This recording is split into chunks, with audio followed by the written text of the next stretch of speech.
O árbitro vai acabar o jogo. Inacreditável para o torcedor do Corinthians o que acontece no Olímpico.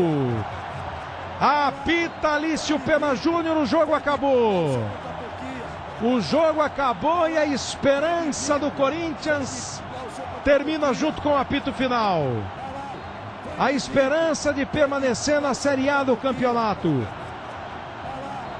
Os resultados rebaixam o Corinthians para a Série B. O empate contra o Grêmio no Olímpico. A vitória do Goiás no Serra Dourada.